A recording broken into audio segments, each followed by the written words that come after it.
Synonyms: Sucho, in sanctified. They say, in the land.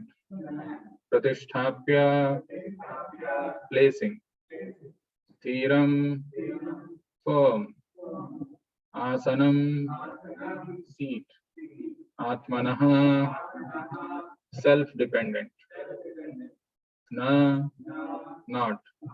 Ati, too. Uchritam, high. Na, nor. Ati, too. Nicham, low.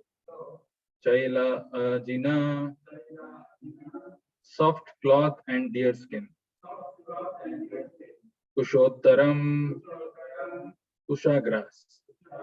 Tatra, thereupon. Ekagram, one attention.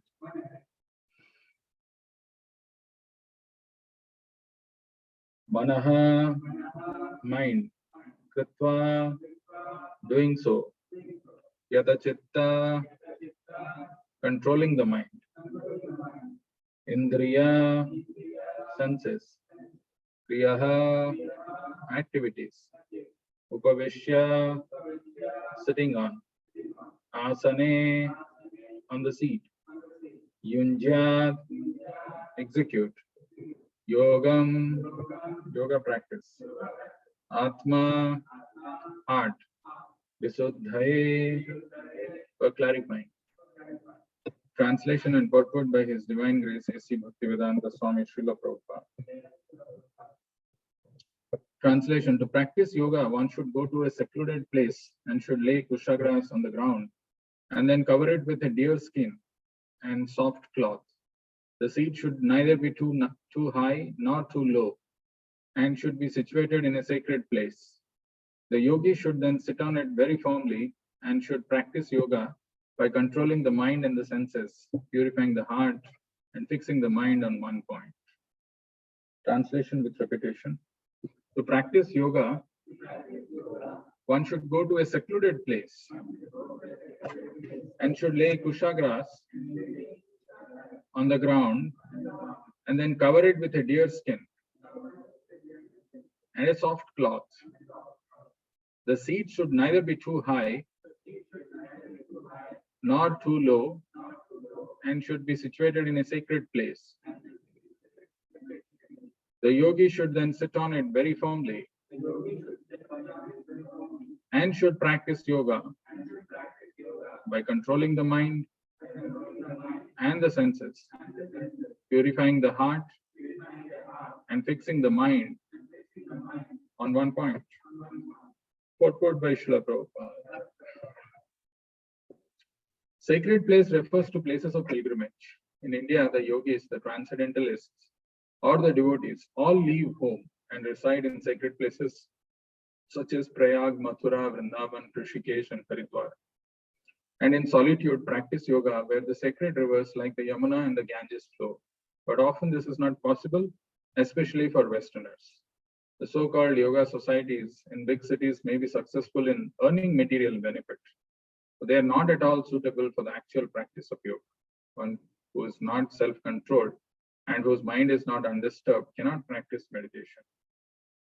Therefore, in the Brihanaradiya Purana, it is said that in the Kali Yuga, the present Yuga or age, when people in general are short-lived, slow in spiritual realization, and always disturbed by various anxieties, the best means of spiritual realization is chanting the holy name of the Lord. Harer Nama, Harer Nama eva kevalam, kalo nastyeva, nastyeva, nastyeva gatiranya.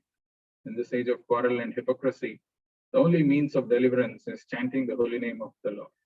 There is no other way, there is no other way, there is no other way. Thus ends the wonderful transcendental Bhaktivedanta purport.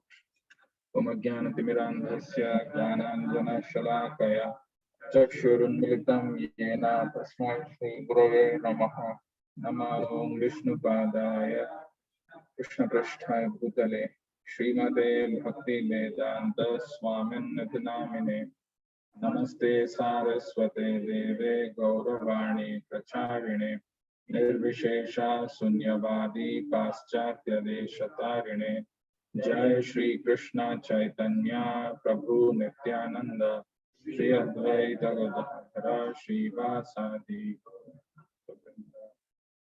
Krishna Krishna Krishna Hare Hare Hare Ram Ram Ram Hare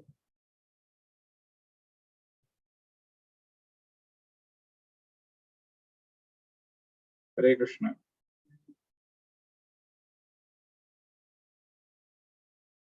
So this is a beautiful verse from Bhagavad Gita.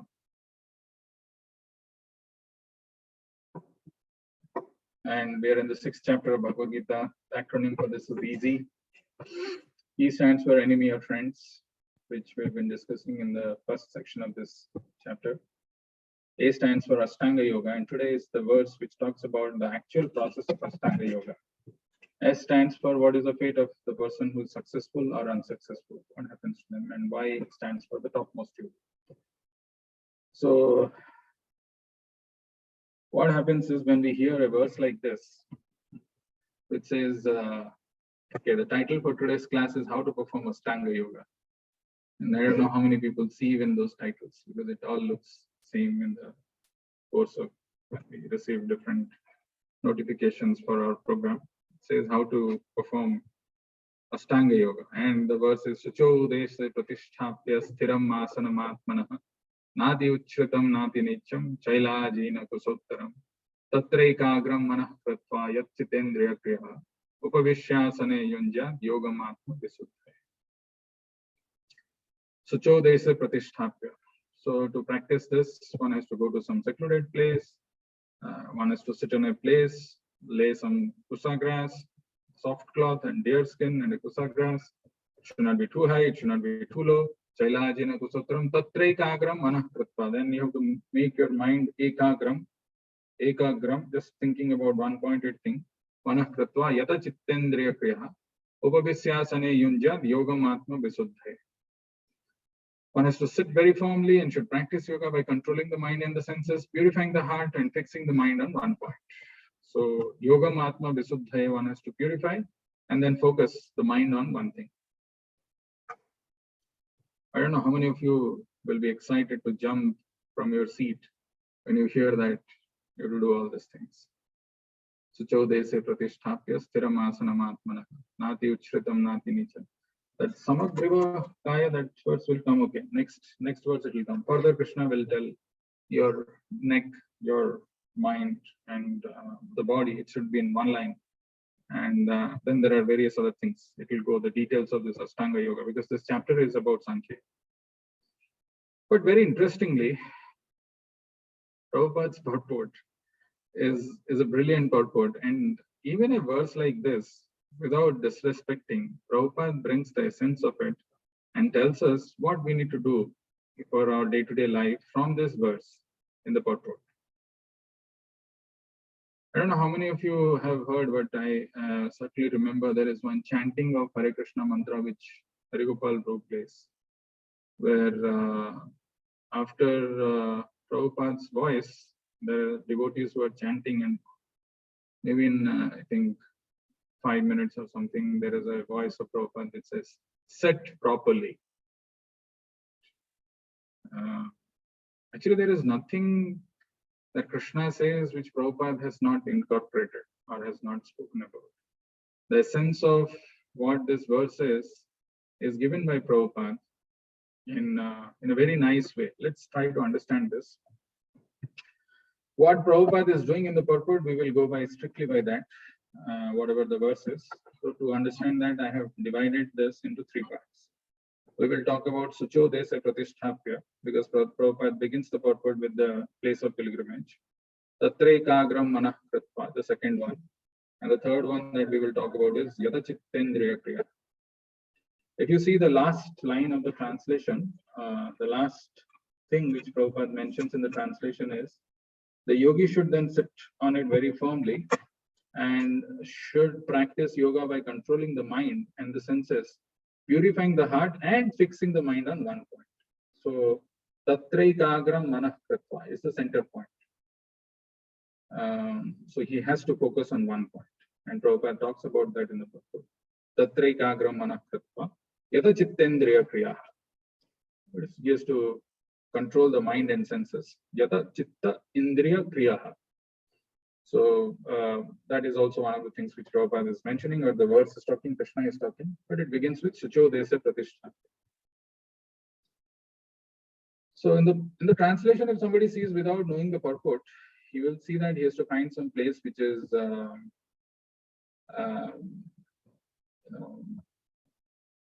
like a forest which he has to find, and Prabhupada talks about that in the purport, that one has to sacred place refers to a place of pilgrimage, right? But very interestingly, if we see what is this place of pilgrimage, Prabhupada's purport says sacred place refers to a place of pilgrimage.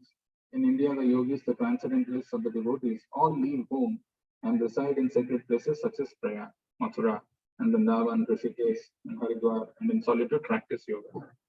When I was searching for the place of pilgrimage in the database, very interestingly, the first thing that came was this: places of pilgrimage yield a special advantage for a devotee in quickly advancing his spiritual life. Lord Krishna lives everywhere, but still it is very easy to approach him in holy places of pilgrimage because these places are inhabited by great sages. Lord Shri Krishna says that he lives wherever his devotees are chanting the glories of his transcendental activities. This is a purport 4842 regarding Dhruva Maharaj doing austerity. One very interesting thing from this purport, which is directly talking about the sacred place and in connection with Dhruva Maharaj, places of pilgrimage yield a special advantage for a devotee in quickly advancing his spiritual life. Why these places of pilgrimage are important? Because they yield a special advantage for a devotee in quickly advancing in spiritual life. Is there anybody who doesn't want to advance in his spiritual life quickly? I have a lot of time. Let it take its own pace. I can do slowly with all my anarthas. Let me live for lifetime after lifetimes. Let me not purify. Let me not advance. Who will think like that? Forget about spiritual life. Even in material life, when it comes to promotion, we want it yesterday. When it comes to increment, we want it day before yesterday. We want it quickly. So here, Prabhupada is saying places of pilgrimage yield a special advantage for a devotee in quickly advancing his spiritual life. So if a person is really serious and he wants to make quick advancement in his spiritual life, he should find a place of pilgrimage. Because they help, they give a special advantage for a devotee. And then what is this place of pilgrimage? Lord Krishna lives everywhere, but still it is very easy to approach him in holy places of pilgrimage because these places are inhabited by great sages. This is what makes a place of pilgrimage, or otherwise, if that place is inhabited by great sages. Any visit that we do to a place of pilgrimage should not be without meeting the devotees who are residing over there. Should not be without associating with the local devotees who can explain the different pastimes of that place. Because why it is so important? Because these devotees carry the Lord in their hearts, and Lord Krishna says that he lives wherever his devotees are chanting the glories of his transcendental activities. So these are very important, crucial point in terms of knowing what is a place of pilgrimage. I know I came late because a trip to can say a place of pilgrimage, because there are devotees who are living there, and we had a wonderful association with those devotees. We went to a temple in Salt Lake City in Utah. And then just before we came, maybe in the afternoon, just before coming to the class, I fell asleep. I was thinking about this verse and something was going on and I fell asleep. That's why I got late. But the point what I'm trying to make is, if you visit a place of pilgrimage and you don't associate with the devotees, that whole journey, that whole trip, that whole pilgrimage is useless. You may have seen a lot of places. You may see a lot of places of pastimes or a lot of things, but unless you hear about it from the devotees of the Lord, it's useless. That's the first point. Interestingly, what happens? What does a person do when he goes to a place of pilgrimage? This is also in the purport Prabhupada explains. And if you see this, this is a very beautiful purport. It comes in connection with Prithu Maharaj. So here it is mentioned, the first line of the purport Prabhupada is writing in Bhagavad Gita, yogis are advised to go to a secluded place in the forest and live alone in a sanctified spot there. Exactly this verse in Bhagavad Gita. So he is referring to Bhagavad Gita. If you search this verse, where else it is mentioned? One of the places where it finds mention is in this purport. In Bhagavad Gita, yogis are advised to go to a secluded place in the forest and live alone in a sanctified spot there. If you remember the song which Bhaktivinoda Thakur has written, very, very interesting song. Yadi te haripad saroj sudha rasapana param hridayam satatam parihritya graham kalibhavamayam bhaj godhruma kanana kunja vedhum bhaj godhruma kanana kunja vedhum bhaj godhruma kanana kunja vedhum yadi te haripada saroja sudha. If yadi is always a very important thing in our life, right? Yadi is that if you want, if you don't want, that's fine. Nobody is forcing you. Nobody can force anyone to do anything in life. Out of fear, if somebody does something, out of obligations, out of formalities, it doesn't last for long because he lacks that taste in the heart. But if you are serious and if you want to drink, yadi te haripada saroja sudha. What do you want to drink? Haripada saroja sudha. Haripada, the lotus feet of the Lord, from which the lotus, saroja is lotus, pada is feet, and hari is of the Lord. So if you want to drink the Suddha, the nectar which is coming out of the lotus feet of the Lord, Rasapana Param Hridayam Satatam, you want to drink that in your heart again and again, again and again. Rasapana Param Hridayam Satatam Parihritya Graham. This is the first instruction Bhaktivinoda Thakur is telling. Parihritya Graham Kalibhavamayam. Give up this family association. Not that you have to give up the whole family, the establishment of family. Give up that concept of life where I have to take care, I have all these important duties to perform. Give up that. Parihritya Graham, because Kali Bhavamaya. Kali is all pervading in our lives. Kali Bhavamaya. Even a little inattention in our life can invite Kali in the form of Maya. That's what Prabhupada mentions in this verse, that in this present age, in this age of Kali, it is very difficult where people's lives are short-lived. They are very slow in spiritual realization, and always disturbed by various anxieties. Very difficult to practice all these things. And he says something which we will come to.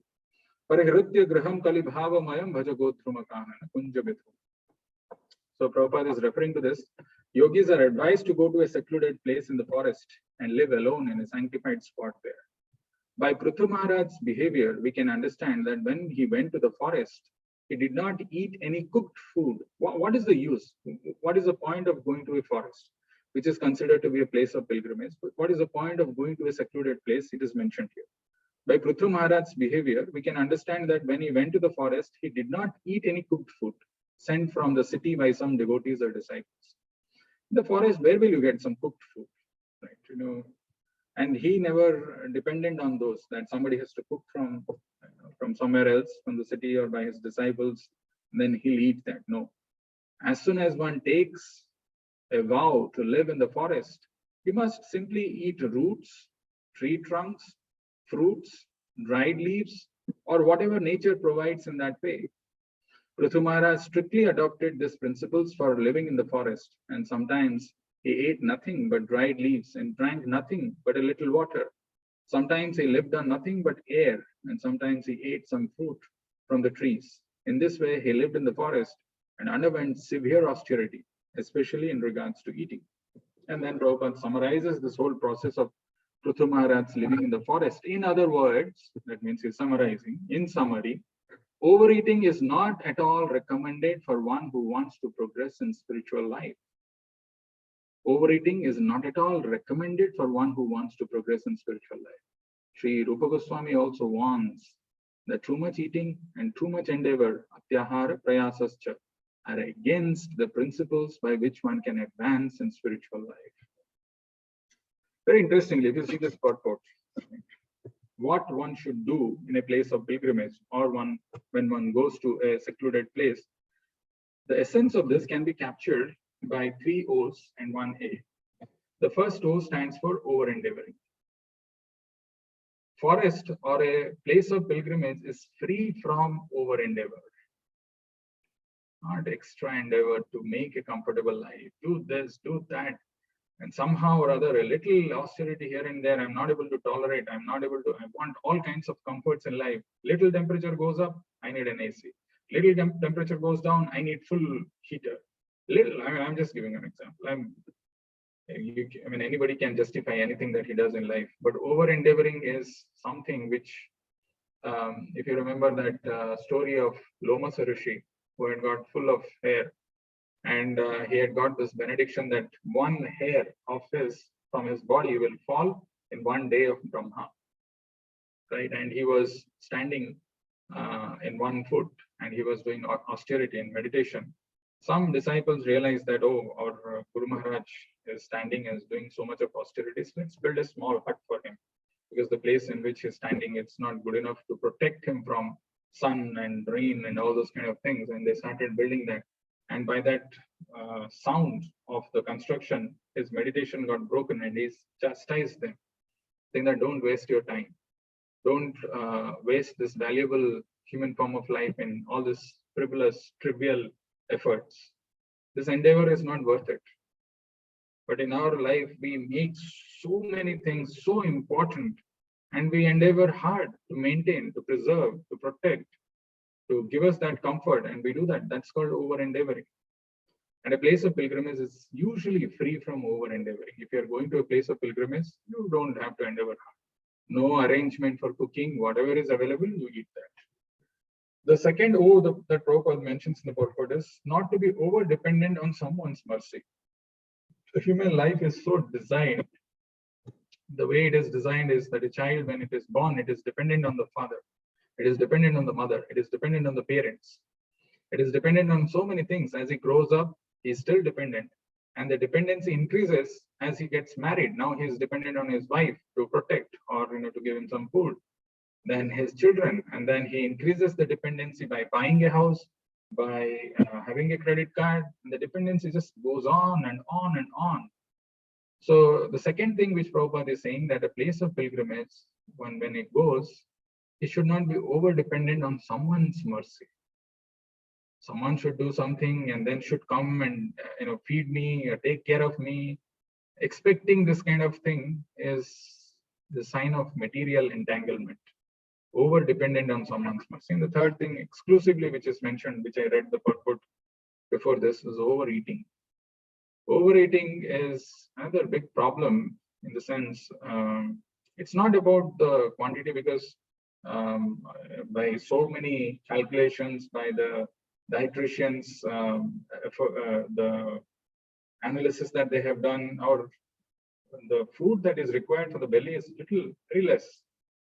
But overeating is also a desire to enjoy the food that we are eating. Varieties of way I should cook, or I should go after wherever it is available and try to eat that. That actually spoils the desire or the tendency of a person to become austere. When we do fasting on Ekadashis, that is called Upavasa. Upavasa means to stay close to the scriptures. It is not about fasting from grains.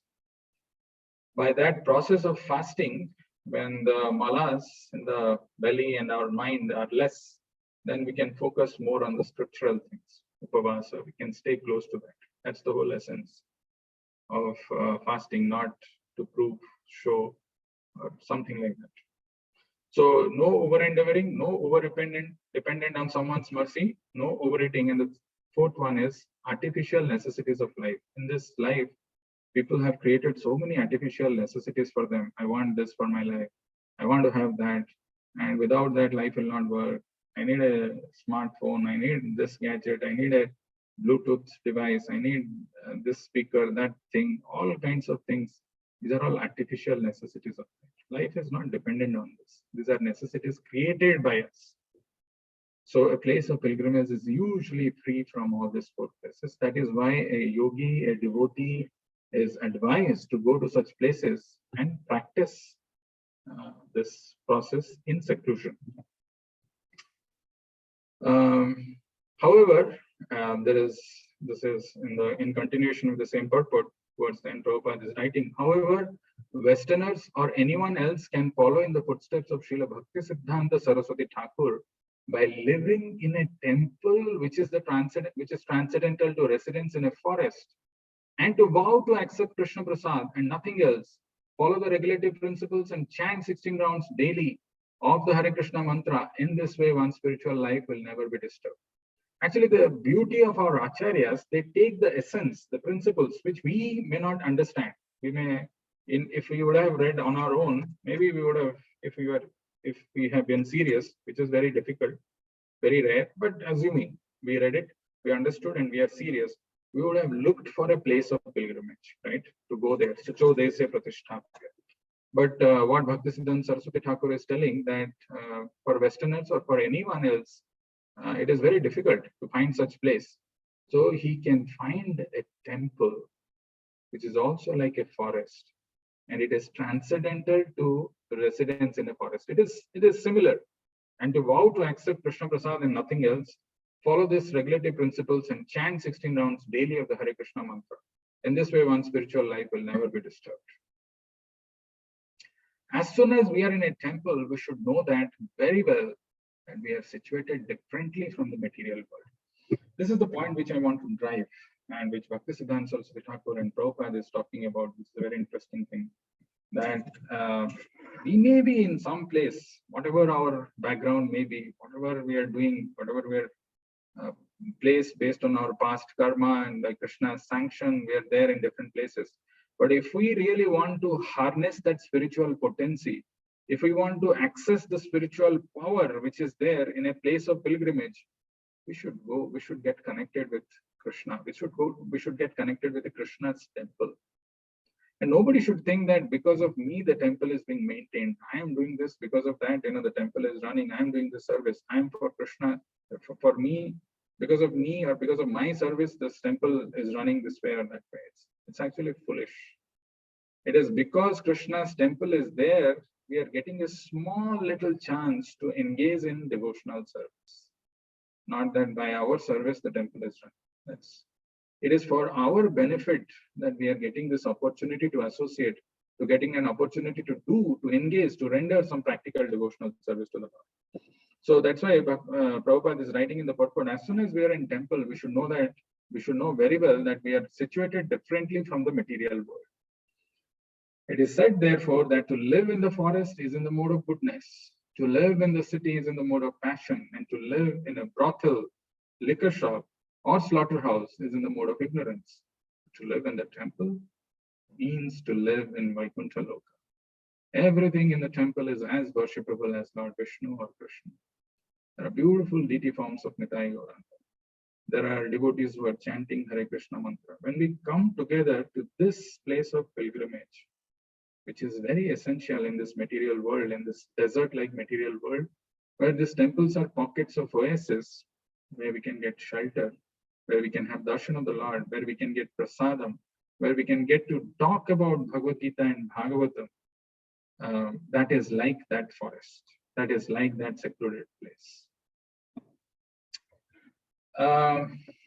Somebody may say that, well, I'm not able to come. I have got so many responsibilities and so many family household affairs. I'm not able to come. What should I do?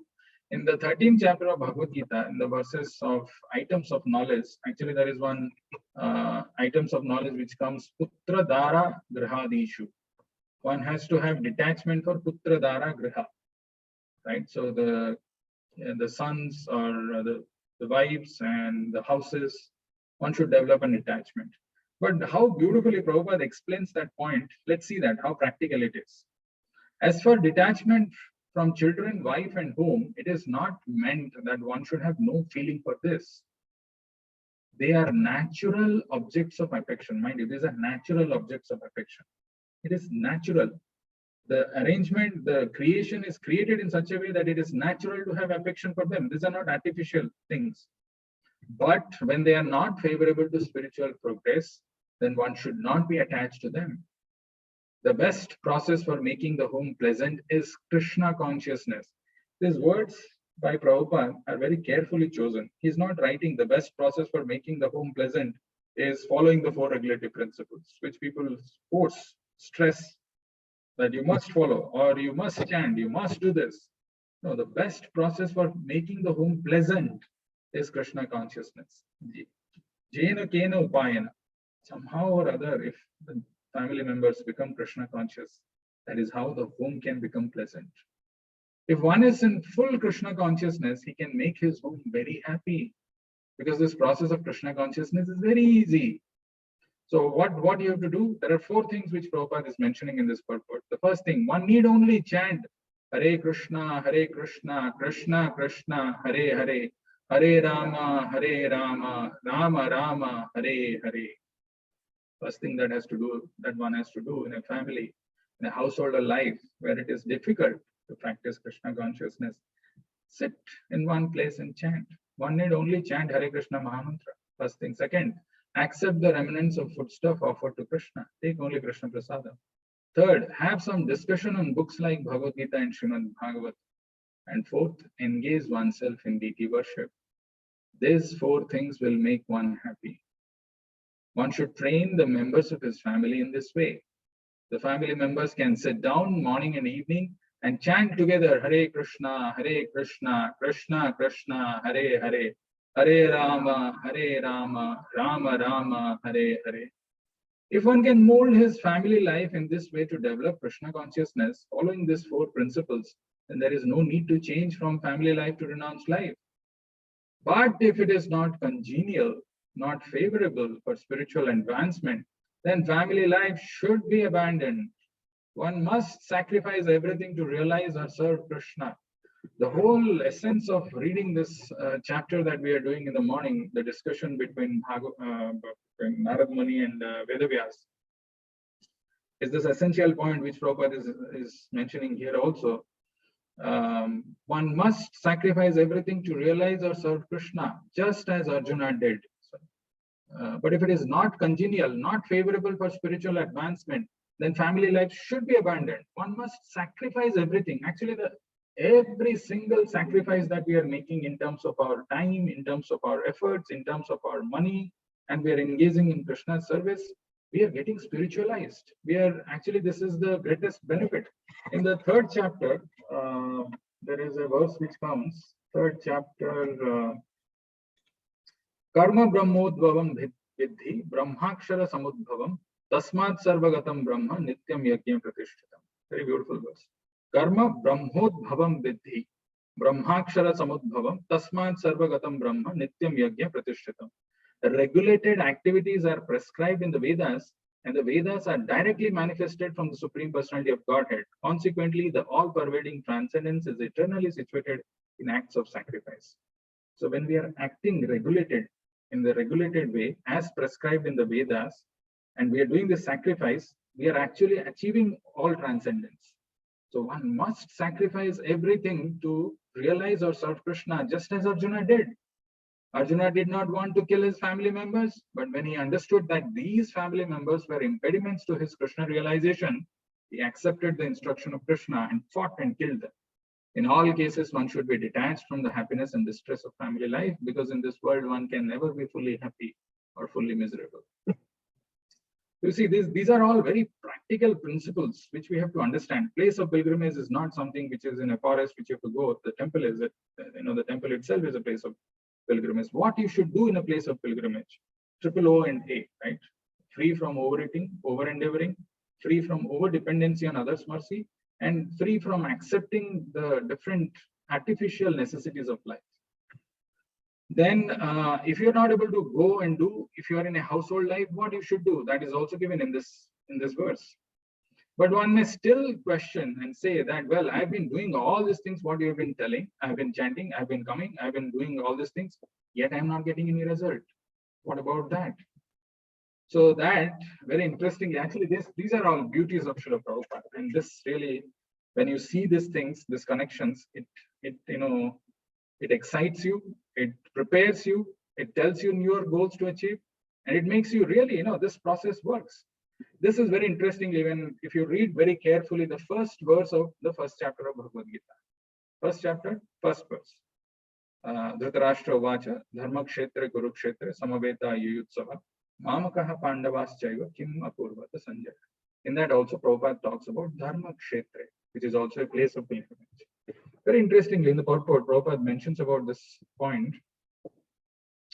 Because the battle was arranged to be fought at Kurukshetra, which is mentioned elsewhere in the Vedas as a place of worship. It's a Dharma Kshetra. It's a place of worship. Even for the denizens of heaven, Dhritarashtra became very fearful about the influence of the holy place on the outcome of the battle. So there is the mentality of Dhritarashtra. He's now separating Mamaka and Pandava, my sons and the sons of Pandu, but he's fearful. Dhritarashtra became very fearful about the influence of the holy place on the outcome of the battle. He knew very well that this should influence Arjuna and the sons of Pandu favorably, because by nature they were all virtuous. So just because you are coming to temple, just because you are practicing this, you are not automatically qualified to receive the mercy of that place of pilgrimage. As it is mentioned, that Dhritarashtra became very fearful because he knew that Pandavas, or especially Arjuna, they would be positively influenced. They will be favorably influenced because by nature they were all virtuous. One has to be virtuous to be able to receive this mercy, to tap this mercy, to be able to get this.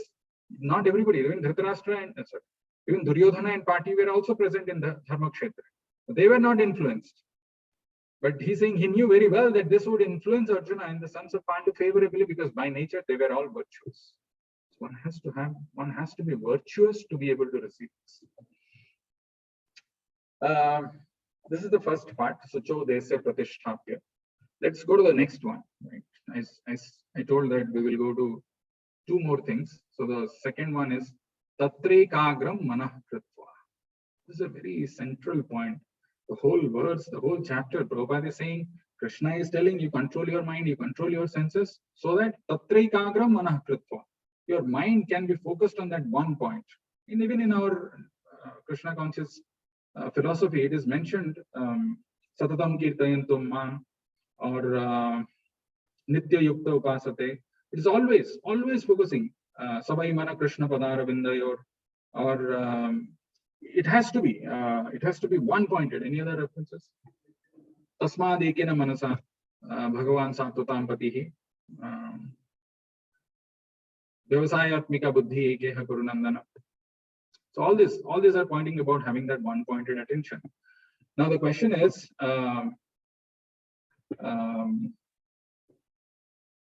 how do we get that?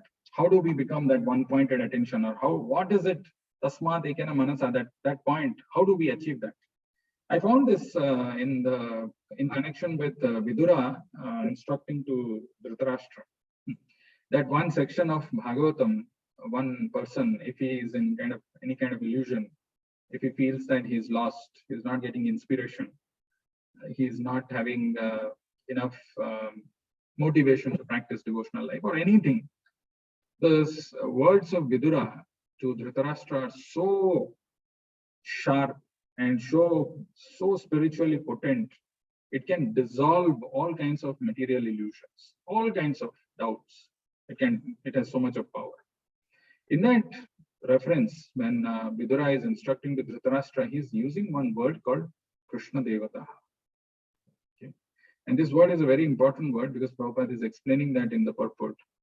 The particular word Krishna Devataha, that is those who are always wrapped in the service of Lord Krishna, is significant. And that absorption. Those who are always wrapped in the service of Lord Krishna is significant. The Yadavas and the Pandavas, who were always wrapped in the thought of the Lord Krishna and his different transcendental activities, were all pure devotees of the Lord like Vidura. Vidura left home in order to devote himself completely to the service of the Lord. But the Pandavas and the Yadavas were always wrapped in the thought of Lord Krishna. Thus, there is no difference in their pure devotional qualities.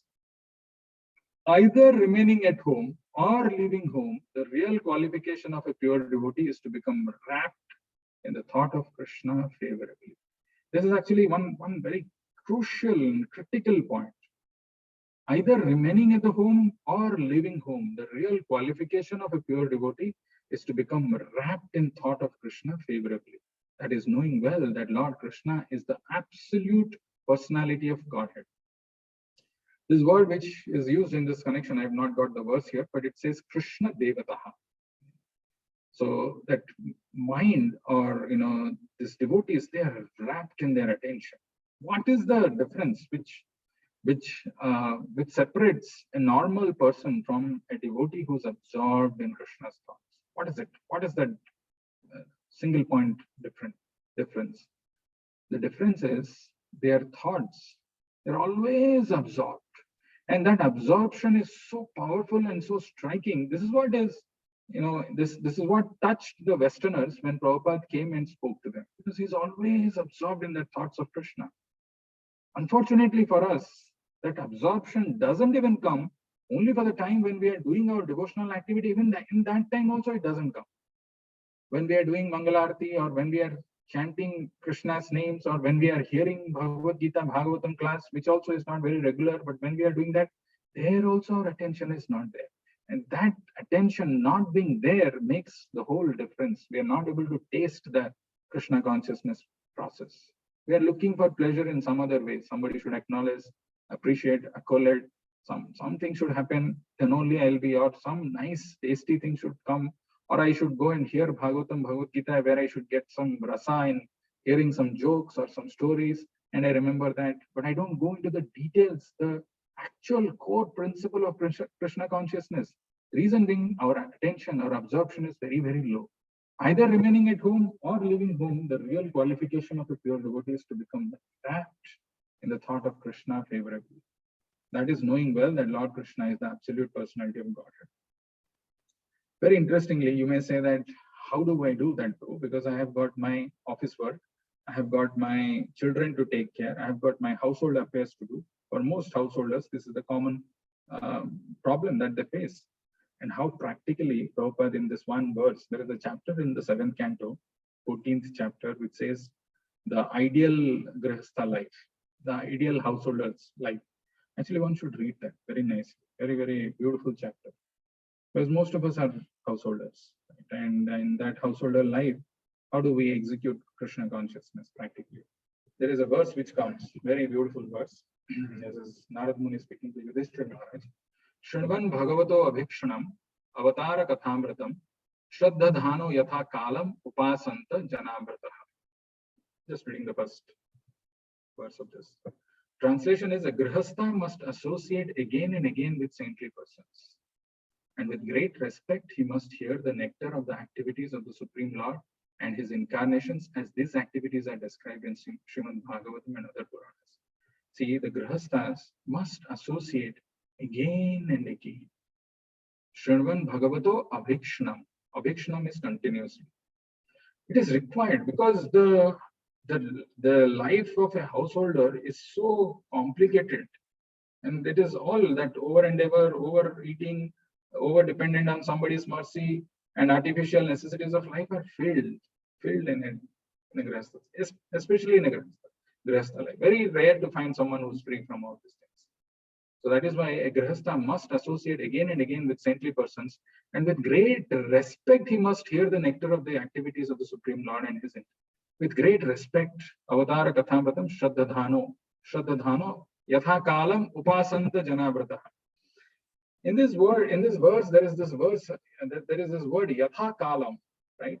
And in the translation, if you see, Prabhupada is writing Yatha Kalam according to time, and in bracket he's telling, generally a grihastha can find time in the evening or in the afternoon. Prabhupada knows, right?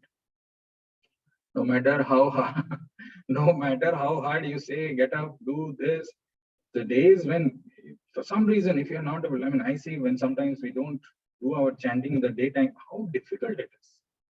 So he knows how difficult, how complicated the household life can be, but he's telling according to time, yatha kalam. And in bracket, generally Grahastha can find time in the evening or in the afternoon. So if it is in the evening, in the afternoon, the time that you're spending in devotional activities, be absorbed, at least in that time. Shranvan Bhagavato Abhikshnanam Avadara Kathamritam Shraddhadhano Yatha Kalam. Right? At least in the evening when you're doing arati or doing something, become free. So Grihastha must associate again and again with saintly persons, and with great respect. We must hear the nectar of the activities of the Supreme Lord and his incarnations as these activities are described in Srimad Bhagavatam and other Puranas. Thus, one should gradually become detached from affection for his wife and children, exactly like a man awakening from a dream. At least for that time. That time, just keep aside all this absorptions. It is there. Nobody is saying just give it up. No, at least for that time when you are doing this, even if it is 15 minutes, half an hour, whatever it is in the evening you are doing, do it with the right absorption. Unless we do that, what happens is we will not get a taste for Krishna consciousness. It becomes slowly, with passage of time, it becomes mechanical. If you remember the verse of Prahlad Maharaj where he says, Madirna Krishna Paratah Swatoba Mitobhi Padyeta Griha Vratana Adanta Govir Visatam Tamishram Punah Punas Charvita Charvanana. Matirna Krishna Paratah Swatova. Actually, for some people, the Mati and Krishna will not come by their own efforts or by others' system. Matirna Krishna Paratah Swatova. Mitobhi Padyeta Griha Vratana. Because too addicted to materialistic life. So at least if in that case, that is why Prabhupada is saying repeatedly hearing again and again hear from the saintly persons, again and again hear. And that time, at least in the evening, if you are finding time, do it with full absorption. That attention, that absorption, ekagra, what is the word that is used here? Tatrekagram manakritva, that mind has to be ekagram, that is required. Otherwise, the taste for Krishna consciousness will not come, and simply for the sake of doing some dragging, something is going on, but you will not relish it. Krishna conscious life is practical, it is meant to relish, it's meant to enjoy. It is meant, I should, if I'm hearing Bhagavad Gita or Bhagavatam, I should be excited to hear. I should hear it with rapt attention. I should hear it with this is really life. This is what is our life. Not that it is a grudging, dragging, somebody has to come and beat me or they'll check me, they'll do something. That is not Krishna consciousness, that's something else. So how do we develop this attention? The next question that one can logically ask, okay, you're talking about so much about attention.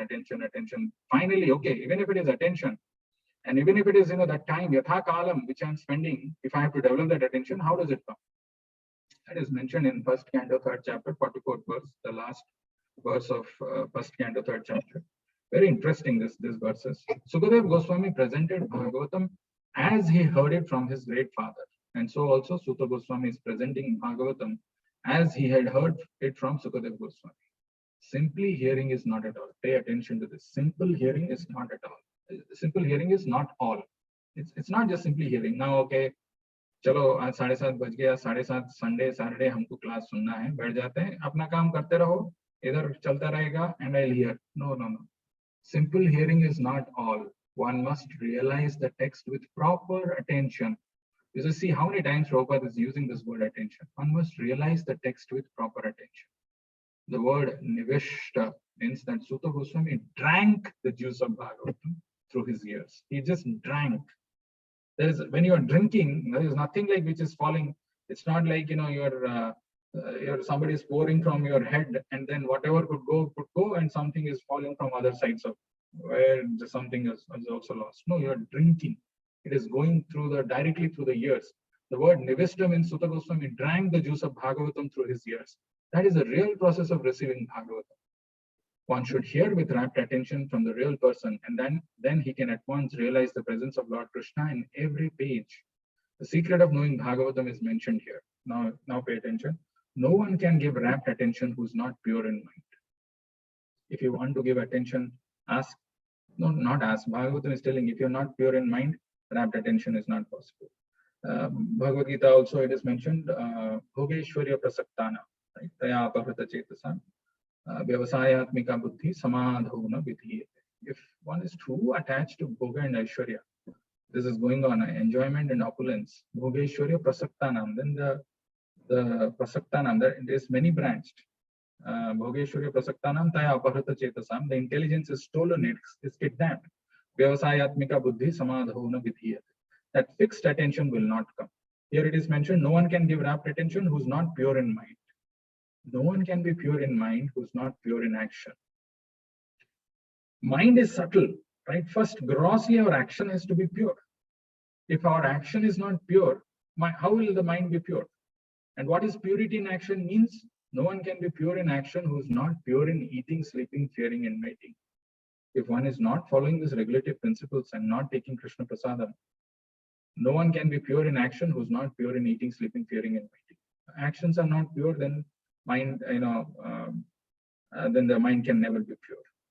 And again, Prabhupada concludes, but somehow or other, if someone hears with rapt attention from the right person, at the very beginning, one can assuredly see Lord Krishna in person in the pages of Bhagavatam. Just one request. Somehow or other, if someone hears with rapt attention, at the very beginning, one can assuredly see Lord Krishna in person in the pages of Bhagavatam. To conclude the last part, because I'm running out of time, the last one that I had was Yata Chittendriya Kriyaha, right? The yogi should then sit on it very firmly and should practice yoga by controlling the mind and the senses. Yata Chitta Indriya Kriyaha. This whole chapter is about that, controlling the mind, controlling the senses. But in this particular verse, Yata Chitta Indriya Kriyaha, I wanted to leave with this thought to you, which he was mentioning also some time back, and this is there in Bhagavatam. Tasmad ekena manasha Bhagavan Sattvatam Patihi. Shrottavyah kirtitavyascha dhyaya pujyascha nityata. Actually, one-pointed attention to the Lord will not come if we don't develop one-pointed attention to his devotees. Unless one develops that, with one-pointed attention, one should constantly hear about, glorify, remember, and worship the personality of God, and who's the protector of the devotees. So one has to develop that one-pointed attention for the pure devotee of the Lord. When we are associating with devotees of the Lord, even amongst ourselves, when we are associating, that attention should be, there should be a eagerness or care to understand some Krishna conscious aspects of life in the association, not about some mundane material things. If we look towards that and we don't take the association of devotees for granted, because these things are not cheap. The prayers of prayer of Parikshit Maharaj, before even Bhagavatam was spoken, he was telling that if at all I take birth, the first thing that he was asking was, let me be born in association of devotees, where there is constant Krishna Katha which is going on. This is the hope for us. So when we are associating with devotees, when we have developed an rapt attention for pure devotee of the Lord, automatically a rapt attention for Krishna will come. So to conclude this verse, which is so very important, the forest is not something which is a secluded place, which is difficult to find in this modern age. No, it is not. It is actually a place like IHF Boston Temple, where one can come, can associate with the devotees, can have the darshan of the Lord, where everything is free from the modes of material nature. It is a Vaikuntha Loka, Prabhupada says. One can come and take association. One can get the benefits of just by coming here, by rendering service, which is free from over-endeavoring, which is free from overeating, which is free from the over-dependency on somebody's mercy and the artificial necessities of life. And then one can also practice in the householder life. You know, if he's whatever time he's getting, even if it is yatha kalam, that evening time, one should be raptly there should be rapt attention to hear this or to engage in whatever the devotional activities is. And that rapt attention is possible by this place. And by doing that, one can achieve the same perfection as Krishna is mentioning in this verse. We'll stop here and see if you have any questions or any comments.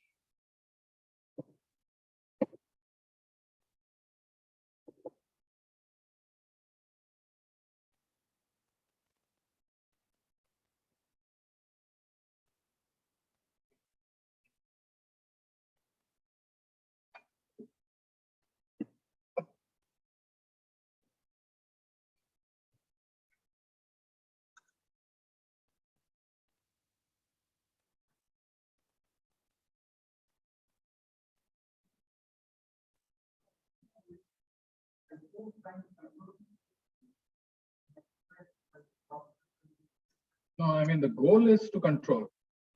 To practice yoga, one should go to a secluded place. So these are all means you need to have. And then should lay kusa grass on the ground and then cover it with a deer skin and a soft cloth. The seat should neither be too high nor too low and should be situated in a sacred place. And then the yogi should then sit on it very firmly and should practice yoga by controlling the mind and the senses, purifying the heart and fixing the mind on one point. So the first few things which are mentioned in the first verse are the means required to sit firmly, and then you have to control. The objective is you have to control the mind and the senses, and then purify your heart, and then fixing the mind on one point. So the essence of all this is actually captured by Prabhupada in the day-to-day activities that we are doing. He has given it, where we need to see and we need to understand what we are doing and how this is relevant or in sync with the verse which Krishna is speaking.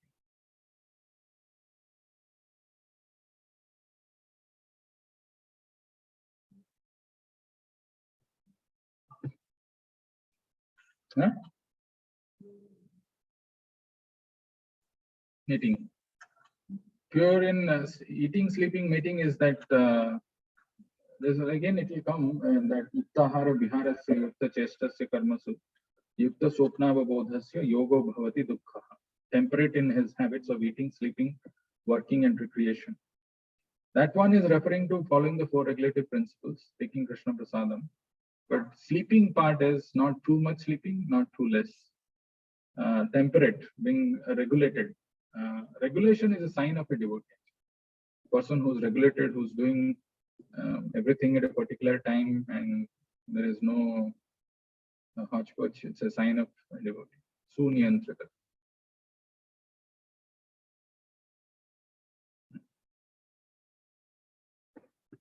You have a question?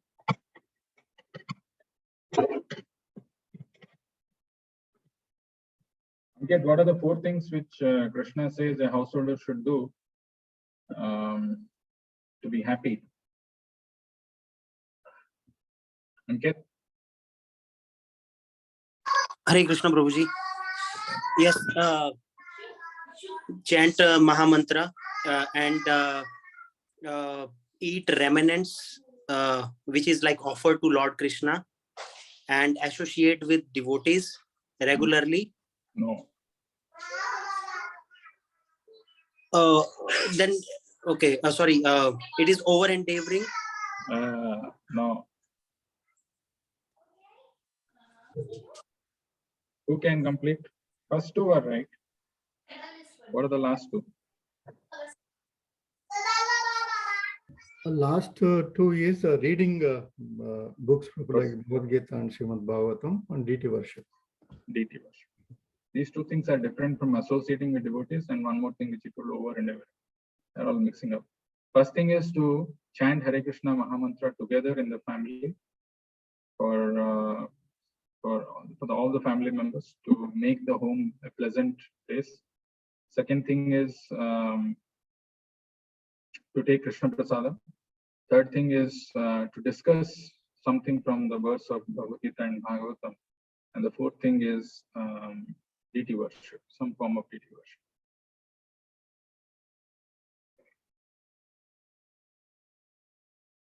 What is the 3 O and A, Jagan Prabhu?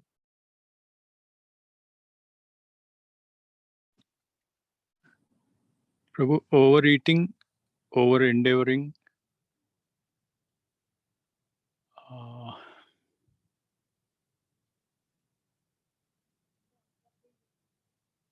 Shreya, what are the rest two?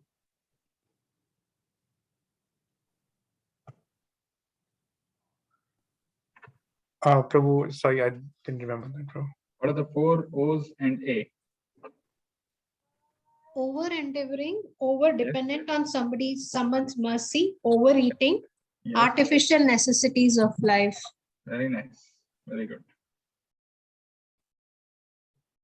Where are you joining from, Swetaji? North York, Toronto. Toronto. Okay. Okay.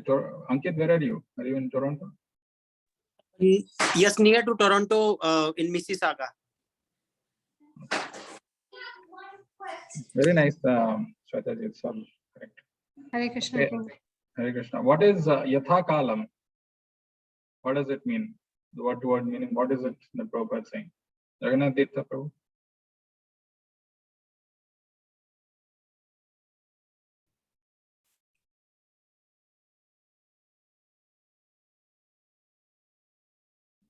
Yatha Kalam means according to the place, right? According to time, place, and circumstances. Yes. It's Eastern time, Western time, Pacific time. So actually, which like Krishna consciousness. Who can answer? Yatha Kalam for Grihastha. What does it? Prabhupada says.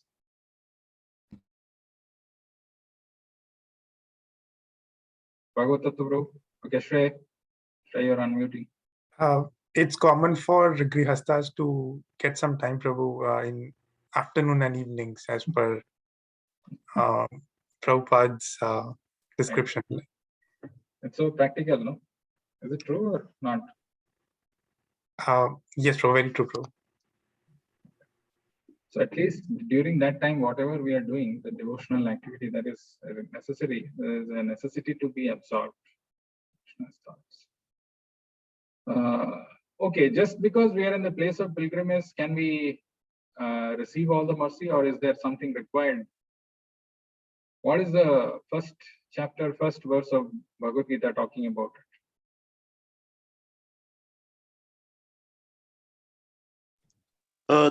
धर्म क्षेत्रे कुरुक्षेत्रे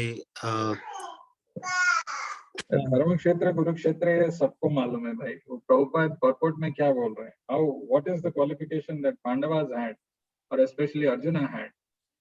Why Dhritarashtra was fearful of Arjuna being influenced by the place of pilgrimage?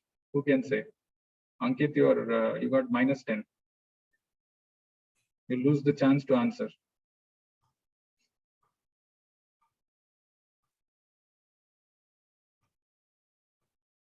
Bhagavatattu bro. Okay, Sukirti bro. You're unmuting. Because they are completely dependent on Krishna and they are devotees of Krishna. They were virtuous. Yeah, the word that Prabhupada has used there in that purport is they were virtuous. Just because you are in the place of pilgrimage doesn't mean that you can tap the potency. You also need to have some qualifications inside. Okay. Bhagavad Gita can be very practical, can be very relevant if we just look to see things properly. If we analyze our own life, look within and look ahead, what I need to do, then all these verses directly talk to us. It's about our lives. But if we take it as mechanical thing, something which we do without really a clear purpose or goal in life, then it will never be revealed to us. Hopefully you can get something from this which you can apply in life. We will stop here. Can I request all of you to come in front of the camera and raise your hands? We will chant once Hare Krishna Maha Mantra.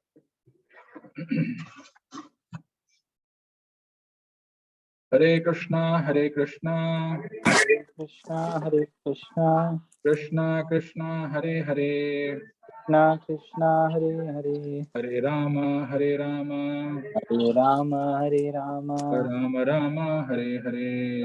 Rama Rama, Hare Hare. Jatra Srimad Bhagavad Gita ki, Srimad Bhagavatam ki, Nitai Gaur Premanande. Thank you all for joining. Hare Krishna.